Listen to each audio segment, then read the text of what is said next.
Let's see who's hopping on. Today I wanted to talk about something really simple in terms of you're giving out content, you're producing content, podcasts, videos, Facebook Lives, Instagram Lives, whatever it is, you're giving away a ton of content, but it's kind of like how much content should you give away or how much value should you give before you sell something? So that's what I want to talk about today. If you guys are building your personal brand, you understand that, hey, I got to produce a lot of value. I got to give all the value. But at what point do you sell? And nowadays, I mean, everyone's talking about, hey, give, and then sell. And so at what point do you know when to sell? Like, should you just produce content or should you be like, hey, buy my stuff? So that's what we're going to talk about today. Let's get going. All right. So what's up, peeps? Nick, Alex, my mom's always here, of course. So let's see who else. All right. What's, Vilma? That reminds me of the Flintstones. Was it Vilma or Wilma? Or I can't remember the name, but it reminds me of the Flintstones. All right, so that's what I want to talk about today. I remember talking with a lot of people in terms of just content in general. And what happens is people talk about, why would I pay for something when I can just go to YouTube and watch it for free? And that is like a hard thing, especially if you're producing content. If you're selling something, you're selling some type of product, people are going to say like, hey, why do I need to buy your thing when I can just go on YouTube or go on Google and get it all for free? And that's what they think. And it's kind of true, but not really. I'm going to get into it, but it's kind of true. And a lot of content creators, a lot of people producing a personal brand, marketing themselves, they're wondering like, hey, when do I actually sell something? And so that's what we're going to get in today. If you guys have any questions about your personal brand or anything, make sure you ask them right now, and then I'll come back to them later. So, should you give away your best stuff? And this is like the number one thing that people say when it comes to content, like give away your best stuff and then people are eventually going to buy. Just give all your best stuff. I remember the first time I heard this, I thought that's the dumbest thing I ever heard. Why would you possibly give away your best stuff? That makes zero sense. You're giving away your best stuff. Why would people want to pay for anything else then? It's like you give away your best stuff. Why would people pay for the crappy stuff? And so it didn't make any sense to me at all. So should you give away your information or not? You just have to understand that what you're really doing is you're giving away information for free, but you're making people pay for implementation. That's the difference. And I remember someone asked me like a year ago about like, hey, Benji, how do you know which stuff to give away?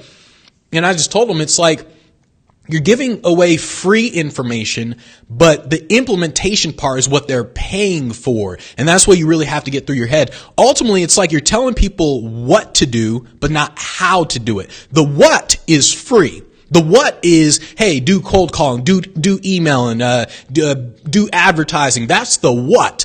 But the how, that's what people are paying for. And so that's kind of the distinction that you have to truly get inside of your brain in terms of what it is you're really giving away. So Alex said, I think you're giving away your best stuff here. So you are creating the impression that you are giving away the best stuff. But Alex, he's a member inside the program. He knows I'm not giving away like email templates. I'm not really giving away everything. I'm not giving all the support and all that for free. I'm answering like questions on here and all that. So I'm giving away a lot of information. But then there's the implementation part, and that's what people are really, really paying for in terms of what they pay for. The reason why I give away so much information for free is because people don't do anything with it. There's very few who actually do anything with the free information, and it's just the way the brain works. It doesn't matter what people say they're going to do. It's just how your brain works. If you don't feel invested in something, you don't feel like you need to do it. And so that's why I really don't mind giving away so much information for free. There's a lot of information that I will hold back, like email templates, stuff like that, like the real implementation.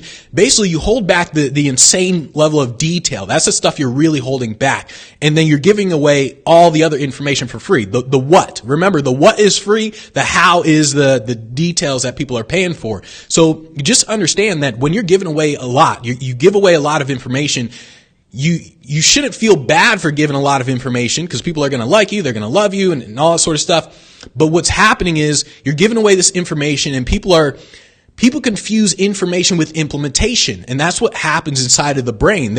We see someone talk about cold calling or cold emailing or advertising. And in our brains, we visualize ourselves doing it, or we think, oh, I can do that. And that's what's happening inside of our brain. But then we go off and we go watch Netflix and then we go do anything except that thing that we should actually be doing. And so that's why you shouldn't feel worried about giving away a lot of information, because remember that information, people don't really do anything with it. They don't know how to turn that information into implementation. So it's just like when I tell people all the time, buy a CRM, buy a CRM, buy a CRM. People have heard me say that for a long freaking time, and there are still people who haven't bought a CRM. Why? Because there's uncertainty inside of their brains. They're thinking, well, I mean, how do I really use a CRM? Like, what do I use it for? And I don't really know how to set it up. And so all this stuff is happening inside of their brain, which is causing them to not implement. On the other hand, imagine if you actually paid for a program and someone said, buy a CRM. In your head, you're just like, okay, shoot, let me buy a CRM. Like, that's what you do. You go online, you just buy the thing. And so just understand the difference between information and implementation. Ultimately, how much free should you give away before you ask? And this is what I liked about, I wouldn't say liked, but this is what I noticed with, for those of you guys who know, well, no, I don't want to say names, but basically he's like, give, and then sell. And I'm sure you guys kind of know who I'm talking about. I was like, give, and then sell. And in my head, I was like, no, the best sellers sell. That's literally what it is. And so there's no distinction between when you give information and when you ask for the sale. There should be no distinction inside of your brain. I was talking with, hands down, the best platform closer I've ever seen in my life. This guy named Marshall Silver lives out here. Basically he gets on a stage and he sells his programs from the stage. And I mean, out of a room of like 400 people, freaking 20 of them didn't buy. Like, it was freaking crazy. I remember seeing it. I was like, what the hell? That doesn't even make sense. How in the world did he get so many people to go to the back of the room and buy stuff? What? And so I had lunch with him. It was like sushi or something. And I asked him, I said, like, what's the difference between you and all the other people who are selling? Like, all the other people who are closing. Like, you're freaking closing damn near 100% of the room, and all the other people are barely closing 5% of the room. What's the difference? And he said, the first thing he told me, he's like, I'm not ashamed of selling. He's like, I admit from the very get-go that I'm going to sell you something. And what a lot of people do is they're ashamed to admit that they're going to sell. They're ashamed to admit, like, hey, go buy my stuff. And because they're ashamed, that's why there's like this tension between the seller and the buyer. It's like there's this tension between, like, it's kind of like nobody wants to say anything. Nobody wants to bring up the topic of money, the topic of buying your thing. So the buyer, they're in the back of their head, they're thinking like, when is this person going to sell me something? When is this person going to sell me something? And so they're not thinking about anything you're saying to them, because in the back of their mind, they're thinking, when is he going to sell? When is he going to sell? When is he going to sell? And then after you talk to them for however long, and you finally bring up the topic of money, then they go, see? I knew you were going to sell me something. And that's all they were focusing on. So what the guy, Marshall Silver, what he was saying in terms of like, you should never make a distinction between when you're selling something. He's like, you're always selling. So when you tell them you're going to sell them something, it's like it relieves the tension. It's like, okay, yeah, the person admitted they're going to sell me something. Now they can actually listen to you.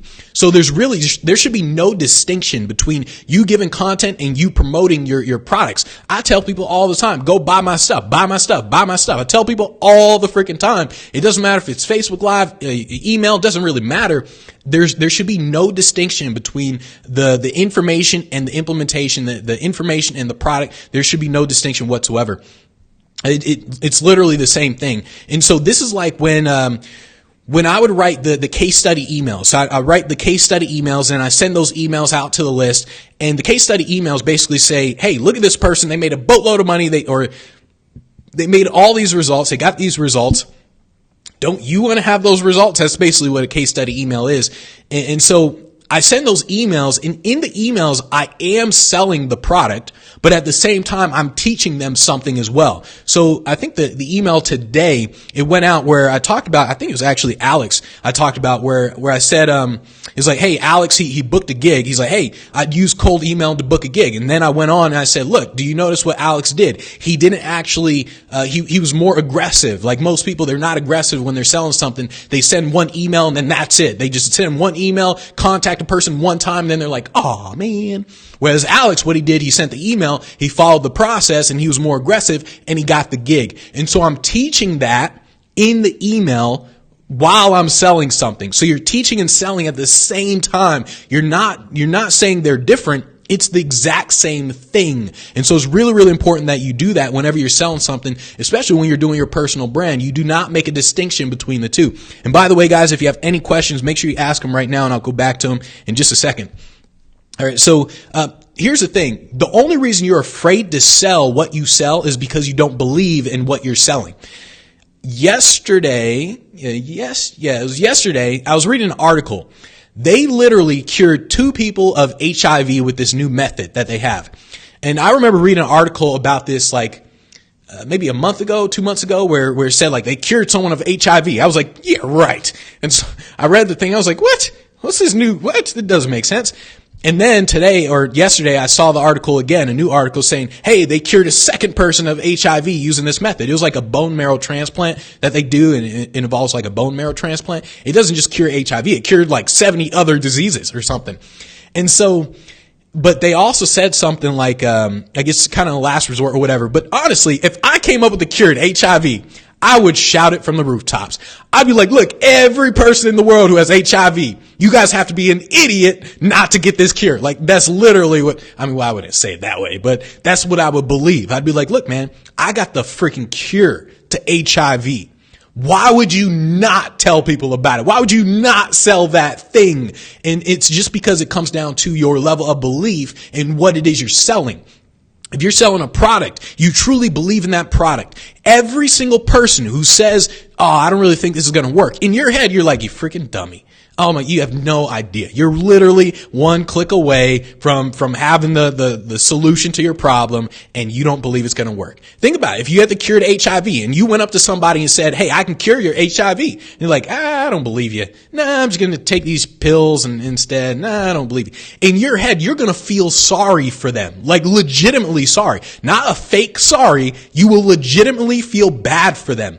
That's how I feel when people don't buy my product, because I'm like, you're literally 1-2 clicks away from the solution to your problem.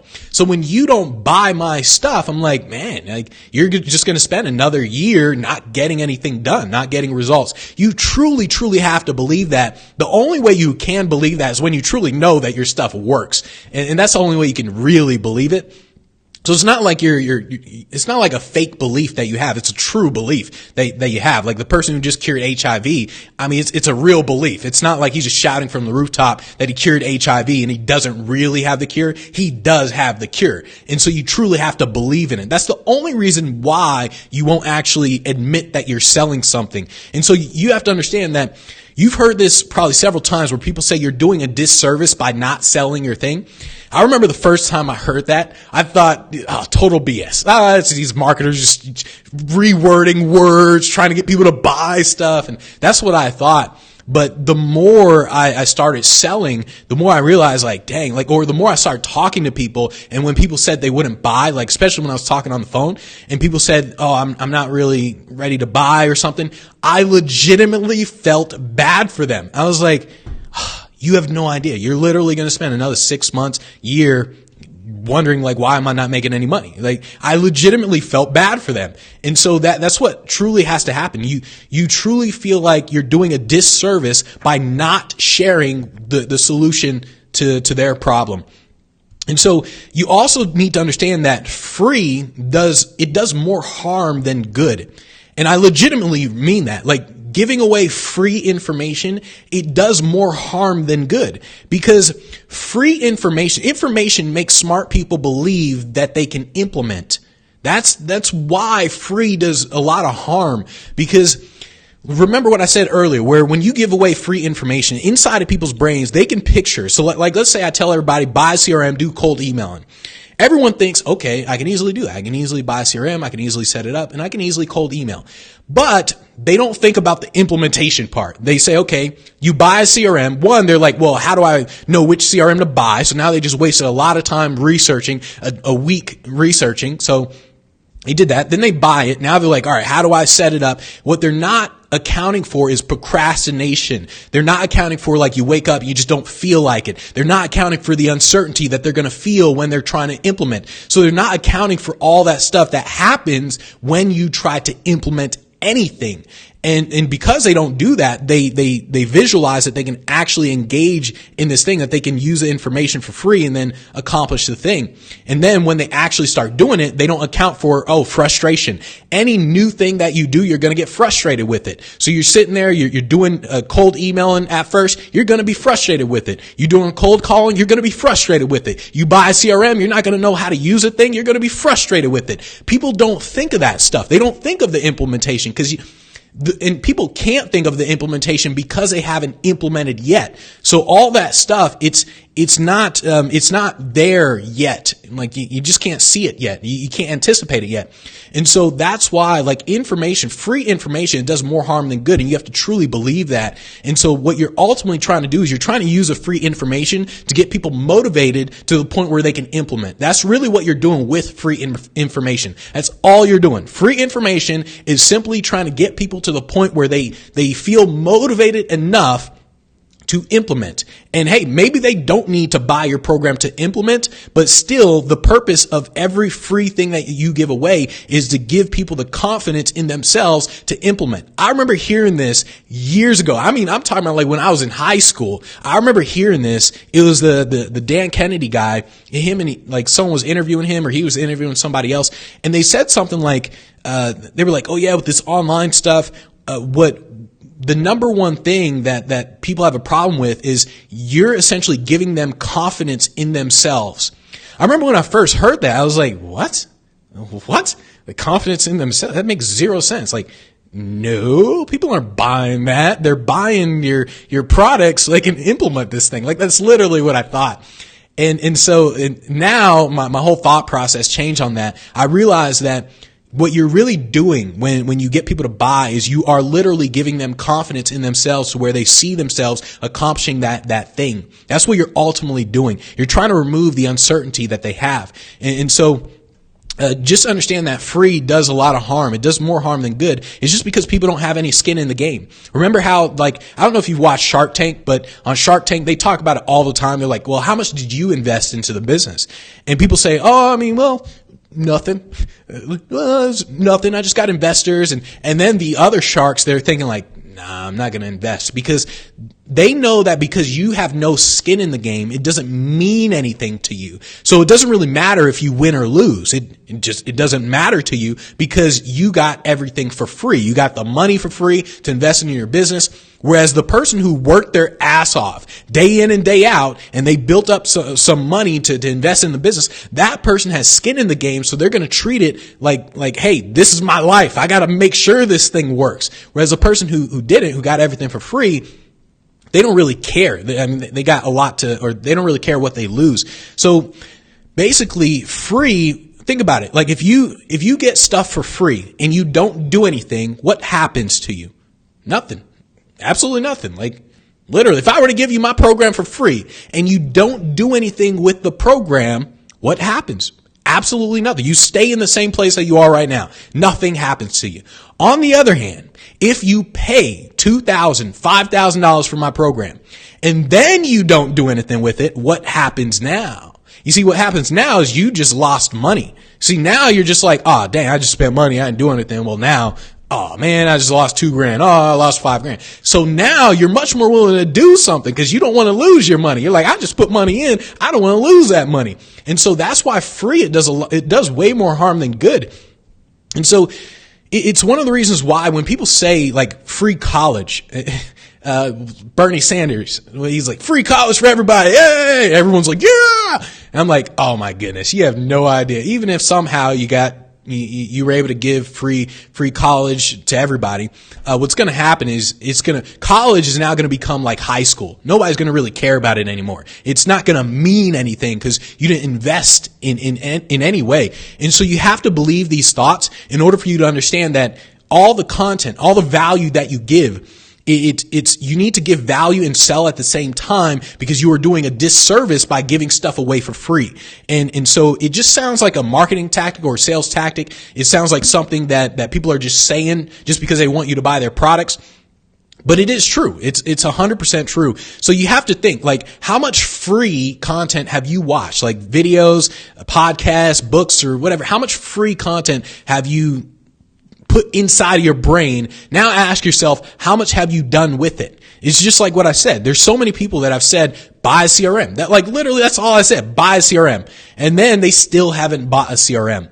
And so it's because that free, it jacks up your brain. And once you truly believe this, you start to not make a distinction between giving away value and selling at the same time. Like you just don't make a distinction because you feel that if you took away selling, if you didn't sell anymore and you only gave value, then at that point you're like, well, nobody's going to do anything with it. Because think about it.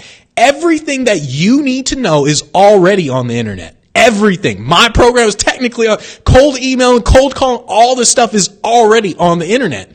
But I mean, you'd have to do a lot of research to put stuff together yourself and all that sort of stuff. And so once again, information, it's everywhere. Someone out there is going to teach you how to cold email for free. Someone out there is going to teach you how to cold call for free. Someone out there is going to teach you how to do Facebook ads for free. Someone out there is going to teach you how to do it for free. But it's jacking up your brain because you're confusing information and implementation. And when you truly believe that, you're like, let me just do both. Let me give value and sell at the same time, because selling is giving value. That's what you need to believe. Selling is giving value. It is not sell or give value. It is selling is value. That's what you truly need to believe. And so, just think about it. Like if you're not paying for stuff, you're ultimately saying to yourself that, hey, my life isn't really worth investing in. That's really what you're communicating to yourself. And so, what you ultimately want to do is study people who are essentially making 7 figures and up, and think about it. What do they all have in common? Every single person who makes a lot of money, what do they all have in common? They all sell something, and they're not afraid to admit they're selling it. Every single one of them. This became very clear to me when years ago, when I looked at these guys who were doing like, at the time they were doing maybe 50 million or a little bit more or something like that. They were doing 50 million or more. Actually, no, I think they were doing, like maybe 70 million or something, but they were doing a lot, right? So they were doing a pretty good job. And so in my head, I was thinking, I gotta give content before I ask for the sell. Like, let me only send videos and content and all, and then I'll finally ask people to buy. Like, that's what I thought in my head. But then I said, let me look at these guys who are actually making freaking $70 million a year. So what are they doing? And what I realized, I dissected their emails, all their emails, because I was on their list, and I said, out of it was like 32 emails that they sent in a month.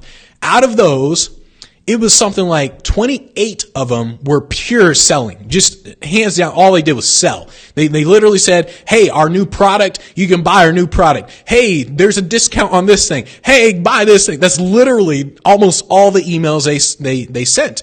And I thought, like, this goes against everything that all these gurus are telling you. Just give content, and then finally ask for a sale. And so eventually I switched to them. I say, you know what? Forget it. Like, I'm going to listen to these guys doing 70 million, doing like 100 million now. Now they're doing like 9 figures. Let me look at these guys. Let me kind of copy these guys. So I started doing the same thing. I say, you know what? Let me just sell. And so when I sold, well, guess what happened? I made more money. I was like, isn't that kind of weird? You offer something that people can buy and then they buy it. And so that's what you really, really have to do. Instead of just saying, let me just give content, because when you give, you're doing them a disservice. It's just like free college.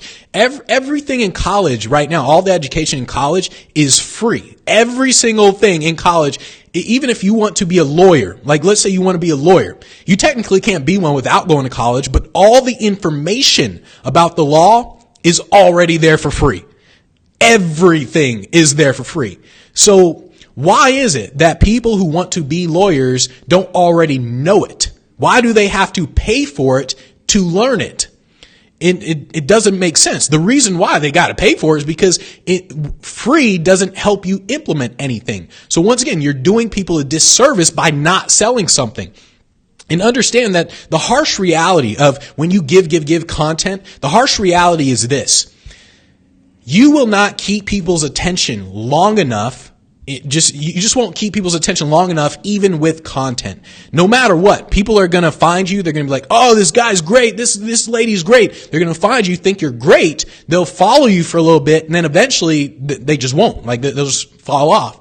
It happens to everybody, every guru, every mentor, no matter how great they are, no matter how great people come in loving them and everything. What happens is over time, people just fall off, stop listening to the guru. And so you have to understand that harsh reality. So if you understand that, why don't you sell them something to begin with? Like just sell them something. So just understand the harsh reality that you won't keep people's attention long enough, even with content. So this is why we sell something immediately. When people sign up to the email list, the first thing they see is a product. First thing, it's like sign up, poof. Would you like to buy this thing? That's the first thing. And so just keep that in mind and understand that your business, it won't survive without selling. This is why I tell people you don't produce content first, because when you're producing a lot of content first, you're doing a lot of things, but you're not making any money.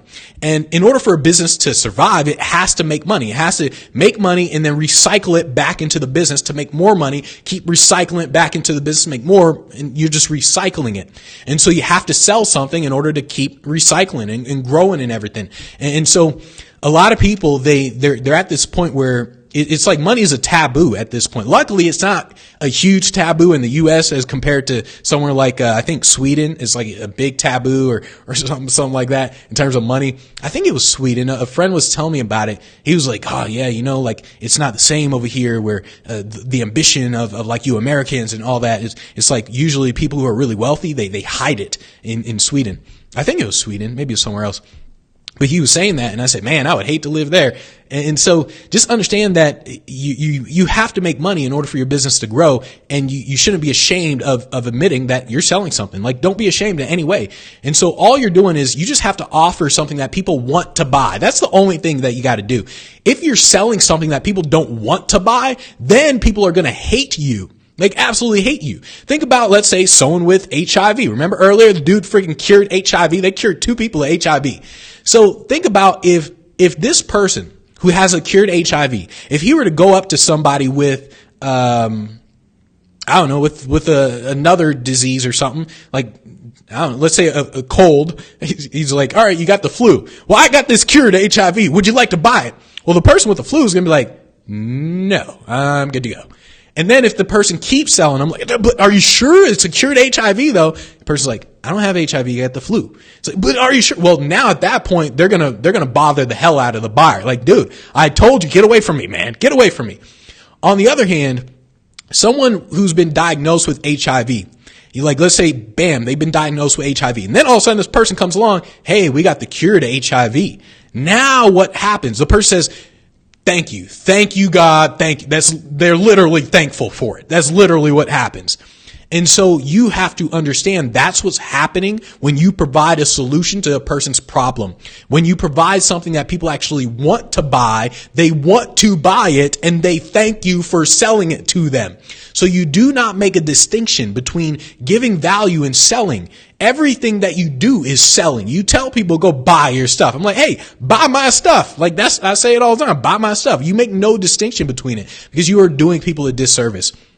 And so just understand, people who make the most money, they're not afraid to sell. They're not afraid to admit that they're selling. All right. So, okay. Lonnie said it's all over Europe. Money's a taboo. Yeah. So understand in that's why I'm going to probably create a whole other Facebook Live just on money because, let's say in Europe, money is a taboo, and Sweden, all that stuff. Well, everywhere in Europe, it is a taboo. And at that point, it's just a matter of what's the repercussions to that taboo. So you're thinking like, what's the consequences? If you start flaunting your money and all that, what's the consequences of it? And then you think like, well, can I live with those consequences or not? If you can, then you do what you want to do. But that's a whole other topic in and of itself. Let's see if there are any questions real quick. Let's see. You said, all right, you almost did it with the pipeline. Oh yeah. So Alex, speaking of that, so here's what I said in terms of, what you do is you give away, you tell people what to do, but not how to do it. So with the pipeline is a perfect example. I'm telling people what to do with the pipeline. So the pipeline that I say is incoming questions, quote, contract close. I even had a whole picture that I showed everybody, and I'll continue to show it. I'm telling people what to do. But once again, I know that people do not have the email templates. Even if they have the email templates, I still know they cannot implement it without me because they don't know how to sound in demand when they're actually implementing, like all sorts of stuff that people cannot predict, that people cannot see. And so I don't mind telling people, here's the pipeline. Here's what to do. Set up this pipeline. I don't mind telling people that because I know the how, like actually doing it, is very, very different. And so that's why I'm willing to give away certain things like that. And then you still hold back. Like hands down, I think it's the dumbest thing I ever heard when people say give away your best stuff. Like there's no way you would give away your best stuff. You give away really great stuff and you tell them to buy your best stuff. That's really what you're doing. And so just don't make any distinction between giving value and selling, because selling is giving value. Just like what I said, if you have the cure to HIV, if you have the cure to cancer, if you have the cure to the flu, if you have the cure, when someone is diagnosed with this thing, they say, thank God. Thank you for offering me this. That's literally what people say. And so you have to truly, truly get that into your brain. It's not something that you just say just because I said it. It's something that you truly have to believe. Like sit down, actually think about it. Like sit down, think about it, truly believe it. Then it'll naturally show in everything that you do. All right, so let's see. Rich said, I was wondering if there's a workbook or downloadable PDF that walks us through all the steps, a document that walks us through the process from start to finish. I get overwhelmed in our site finding what I need and in order, in the order. So Richard, go through the Speak Pro modules. So right now you're looking at probably Brand Builder, Event Finder. You're looking at each individual program. Go to the Speak Pro module section, and that's literally the outline. Like literally it shows the actual outline of here's the first step, second step, third step. That's literally the outline. So that's actually what it is. All right, so let's see. So and then he said from London, what's up, Canada? So you said, I made it today. Love you, Benji. Oh, I thought the only people who said love, they love me is my mom. So let's see. Your tips and ideas and encouragement are awesome. Cool. Thanks. Not ashamed of selling. What a concept. So Rich said, wow, I'm actually home in time for the man in purple. Yeah, Rich, I haven't seen you in a while. All right, let's see if there are any questions. Let's see. You said, where do people go to purchase your products? So if you're a speaker, Speak Pro Academy. I still haven't set up the coaching, but yeah, everybody go to benjibruce.com. You'll see everything there. So let's see. Don't get me started on Bernie. Yeah, man, that dude. So Bernie, once again, don't get me started on Bernie either. Like, man, when I heard that stuff, free college, like, what are you, crazy? Well, yeah, that's why Trump called crazy Bernie. That's actually perfect example. It's just not possible. That's one of the things. Bernie reminds me of a lot of the content creators who say things that people want to hear, but then they're disappointed in the reality of the situation. It reminds me of when content creators say like, hey, in 30 days, you can accomplish this. In 30 days, then you'll make $1 million on a webinar. In 60 days, you'll make $1 million on a webinar. That's what Bernie reminds me of. It sounds great. It gets a lot of people who are like, yeah, free college, free healthcare, free everything. Yeah, everyone gets all excited. Then all of a sudden, let's say he gets elected, he won't be able to do any of it. And that's literally, he reminds me of content creators who just flat out lie about stuff, just to actually get people to vote for him. So it's like content creators who lie, like, hey, you can actually do cold email and in 60 days, you're going to make a ton of money. It's like, that's not how it works. And so it will get a lot of people to buy. I had this talk with a friend a while ago. He was like, why don't you do this? And all that. I said, because it's not true. I was like, freaking cold emailing, cold calling, doing advertising. It's hard. Like, it's not easy. It's hard. I'm not going to tell anyone it's easy.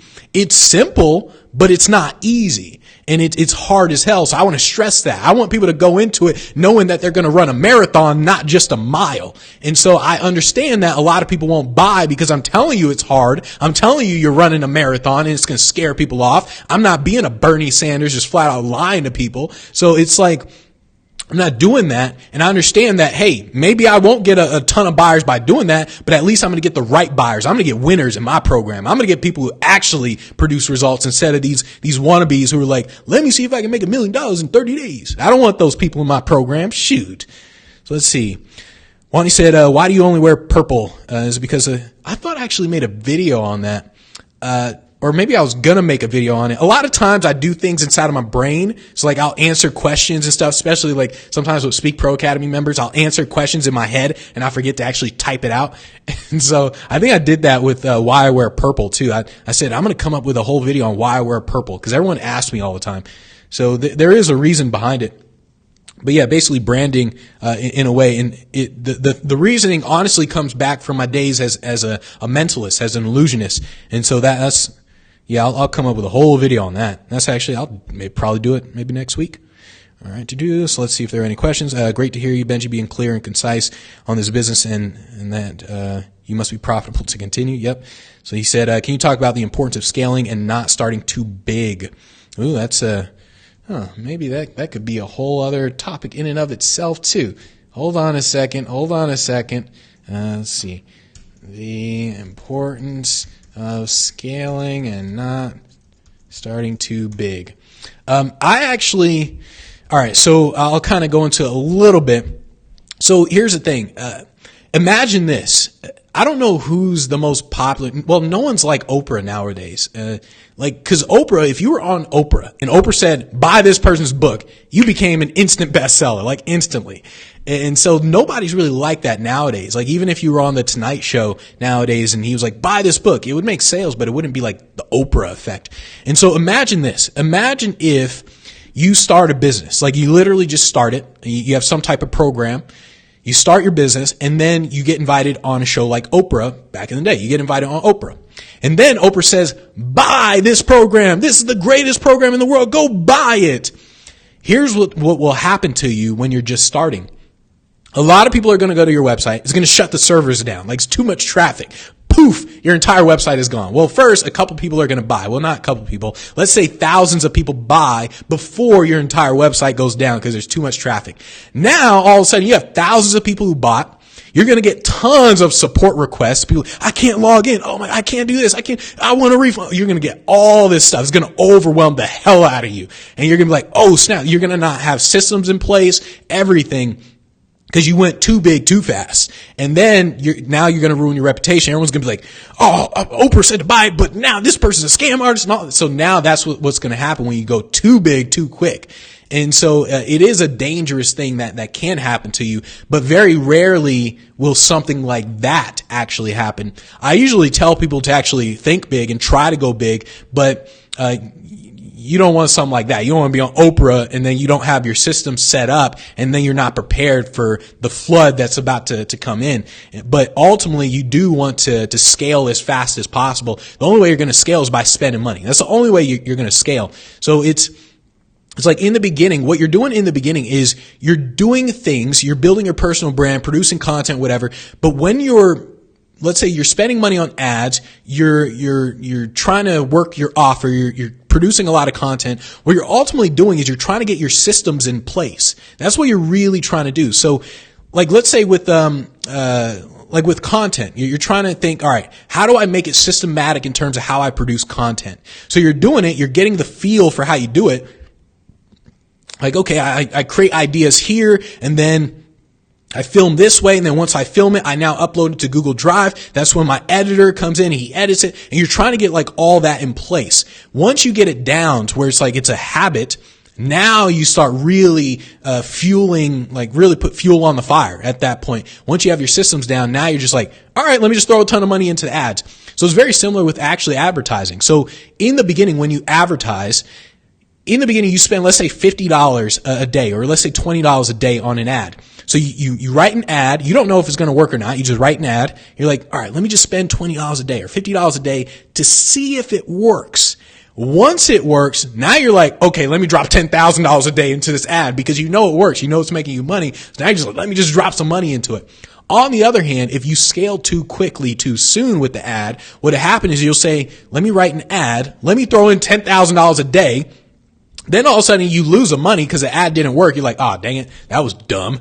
And that's what can happen if you scale too fast, too soon. But ultimately, when you're scaling, you're doing everything in terms of thinking, how do I create systems in my business to where it's a repeatable process that works? Once you find out what works, then you're like, let me add fuel to the fire. Now I'll go on Oprah. Now I'll spend freaking $1 million a day on ads. That's what you're really doing when you scale.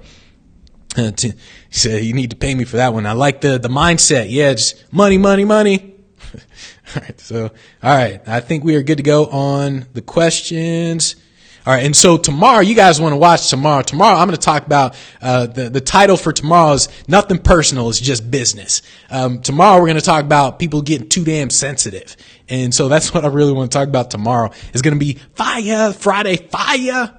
I'm going to call Fridays Friday fire sessions. All right. So we are good to go for today. I will see you guys tomorrow, 9 a.m. Pacific time. Thanks everybody for showing up. So adios, peoples.